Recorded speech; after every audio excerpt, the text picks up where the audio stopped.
There are more than 600,000 people living in poverty in Toronto. This includes some 200,000 children. Some 76,000 families and individuals are waiting for an affordable place to live. Last year, some 1 million city residents needed help from a food bank.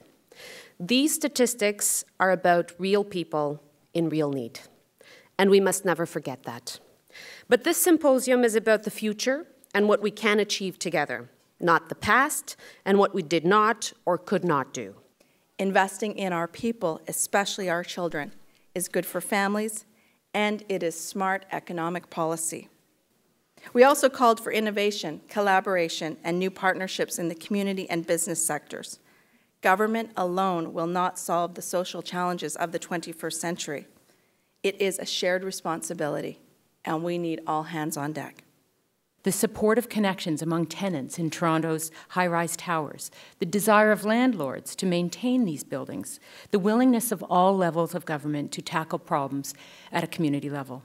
These are encouraging indicators that we can take some meaningful action and help to make the communities everything that they can be. Our first recommendation is that we must restore mixed-income neighborhoods in our city in an attempt to reverse the trend of poverty becoming concentrated in specific communities. Our second recommendation is that we must sustain high-rise housing stock in good repair for today and into the future. High-rise rental buildings are housing more and more of Toronto's low and modest income families. These towers are a critical asset for our cities and for the families who call them home. And then finally, our last recommendation is that we build community through partnerships. United Way has already begun working with key partners to determine the next steps coming out of our report. We want to work to leverage our collective resources with government, with private sector, and with other community organizations. We want to engage residents and give them the tools and resources they need to tackle shared problems and create positive change in their community. We believe that solving the issues of poverty, housing, and homelessness are vital to the quality of life of everyone in the Toronto region. The public and private sector must work together to attract investment and economic opportunity for these neighborhoods. We understand that many of the regulatory and legislative levers with the federal and provincial governments rest at that level. But at the municipal level, there are also many actions which can be taken to foster economic improvement and social progress in the Toronto region. Importantly, we believe at the Board of Trade that it's time for a comprehensive municipal economic development strategy. And as part of this strategy, our most economically challenged neighborhoods and commercial districts must be a priority. The Board is also seeking the establishment of a Mayor's Office of Immigrant Affairs.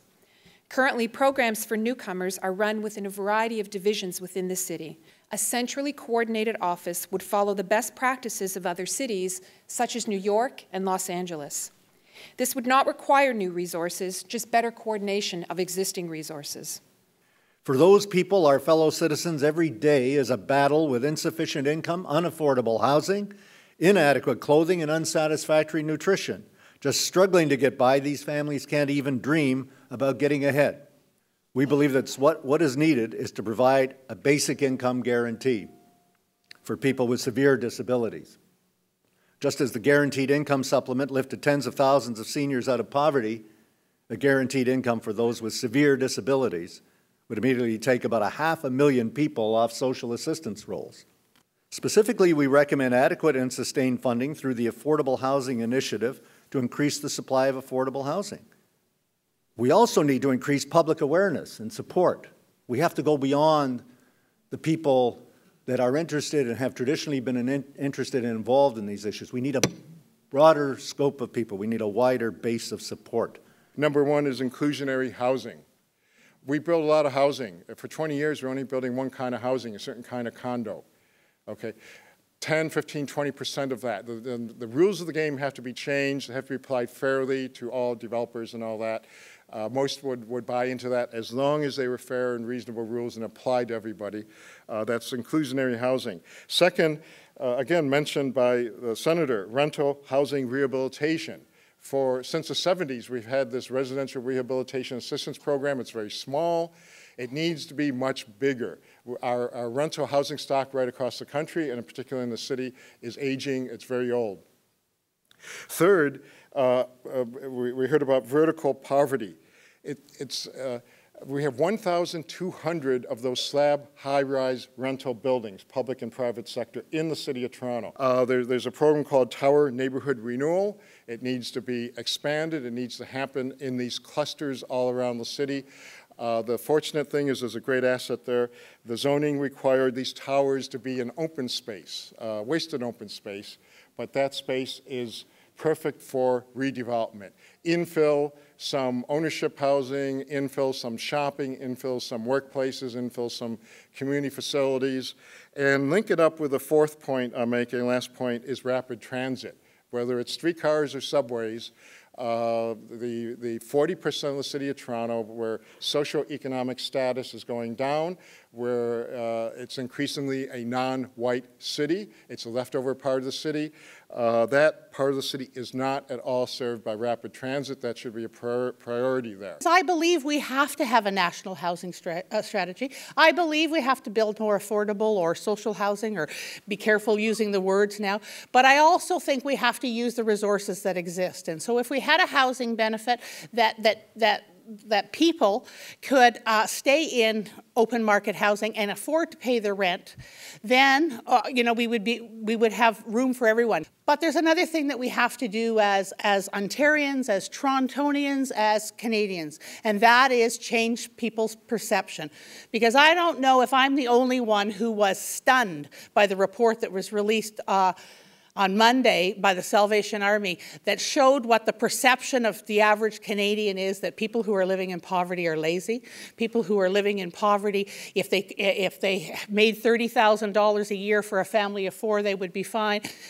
People who are living in poverty just need a good work ethic to get a job. We know that that's not true in a number of cases, and I think it's incumbent on all of us here to work very hard to change Canadians' perceptions. If we're going to address poverty, we have to address the issue of this greater and greater concentration of wealth in fewer and fewer hands.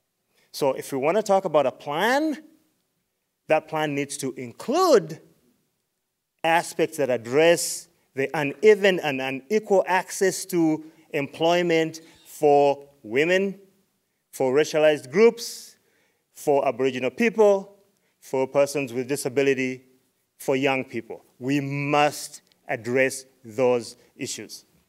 People have to be educated on the Landlord and Tenants Act and their rights so they don't end up on the streets, right? And another thing, we're talking about a life, right? There was 3 times in my life where I seriously could have killed myself.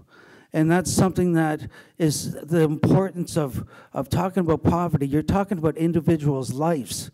And that's you either live or you die. And that's the reality of life on the streets. When I started my job with Aecon, I remembered everything I had learned during my training with Hammerheads. And I went through a site visit, and I met a guy, and I was like, I want to work for you guys. He's like, when you're done, let me know, and I'll have you working for me. And then after I got done there, I started working. So after that changed my life. Hammerheads has given me a career in construction, and I'm proud of who I've become.